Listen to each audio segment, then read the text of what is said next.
বন্ধুরা সবাইকে আমাদের চ্যানেলে স্বাগত জানাই। তো এই ভিডিওতে আজকে আমি রিভিউ করব ওজি ট্রেলারটি। তো চলো না সময় নষ্ট করে ভিডিওটি শুরু করা যাক।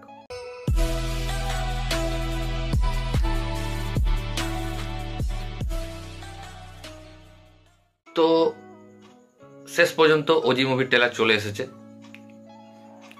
তো এই ট্রেলারটি কালকে আসার কথা ছিল এবং একটা ইভেন্টও আয়োজন করা হয়েছিল, বাট অনেক ডিলে হওয়ার কারণে এবং অনেক কারণে এই ট্রেলারটি কালকে আসতে পারেনি। তো আজকে হঠাৎ করে এই ট্রেলারটি দিয়ে দেওয়া হয়েছে এবং এই মুভিটি ডাইরেক্ট করছেন সুজিত। হ্যাঁ, সুজিতকে আপনারা চিনবেন, যারা সাহু মুভিটি দেখেছেন প্রবাসের, তো তিনি সাহু মুভিটি ডিরেক্ট করেছিলেন।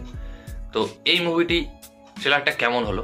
তো পবন কল্যাণকে পাওয়ার স্টার বলা হয়, কারণ হচ্ছে তিনি সত্যি পাওয়ার স্টার, কারণ তিনি করে দেখান যে পবন কল্যাণের ফ্লপ থেকে ফ্লপ সিনেমাও কম করে তিন দিনেও ওপেনিং উইকে 100 কোটি বক্স অফিস করে ফেলে।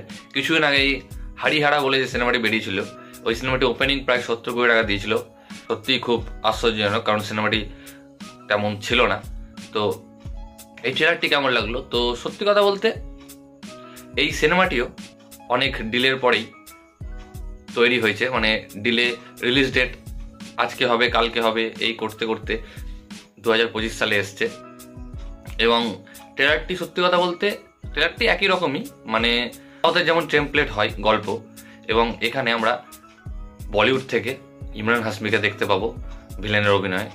তো তাকে তো দেখতে দারুণ লাগছে এবং তার ব্যাকগ্রাউন্ডে যে মিউজিকটা বাজছে, মিউজিকগুলো সবই ভালো, গোটা ট্রেলারের মিউজিকটা বেশ ভালো মিউজিক দিয়েছেন থামান খুব ভালো মিউজিক দিয়েছেন। আর যদি এই গোটা ট্রেলারটার কথা বলি, ট্রেলারটাতে বলবো না খুবই ভালো লেগেছে, তবে পবন কল্যাণের অন্যান্য সিনেমার ট্রেলার থেকে বেশ ভালোই লাগলো, মজা পেয়েছি। অ্যাকশন রয়েছে, বেশ কাটানা জাপানের যে শর্ট হয়, যাই হোক, তো সেটা দিয়ে কিছু অ্যাকশনও রয়েছে, যেটা দেখতে বেশ ভালো লাগলো। ওভারঅল ট্রেলারটি আমাকে বেশ ভালোই লেগেছে, এন্টারটেন হয়েছি। দেখা যাক সিনেমাটি কেমন হয়। 25 সেপ্টেম্বর সিনেমাটি বেরোচ্ছে এবং এই সিনেমার হিন্দি ডাব নিয়েও কিছু সমস্যা রয়েছে, কারণ এই ট্রেলারটি হিন্দিতে এখনো আসেনি, এবং সাবটাইটেল নিয়েও সমস্যা। আমি যেটা শুনলাম, যে আমি যখন এই সিনেমার ট্রেলারটি দেখছিলাম তো তখন সাবটাইটেল ছিল না, আর সবাই বলে যে যেই সিনেমার ট্রেলারে সাবটাইটেল থাকে না, সিনেমা হলেও হয়তো সাবটাইটেল দেয় না, যেহেতু অরিজিনাল ল্যাঙ্গুয়েজে রিলিজ করছে। তো দেখা যাক সিনেমাটি হিন্দিতে রিলিজ হয় কিনা, বা হিন্দি ডাবের ট্রেলারটা দেয় কিনা। তো এই ভিডিওটা এতটুকুই গাইস। ভিডিওটি ভালো লাগলো অবশ্যই ভিডিওটাকে লাইক, কমেন্ট, শেয়ার, আমার চ্যানেলটিকে সাবস্ক্রাইব করুন। ধন্যবাদ।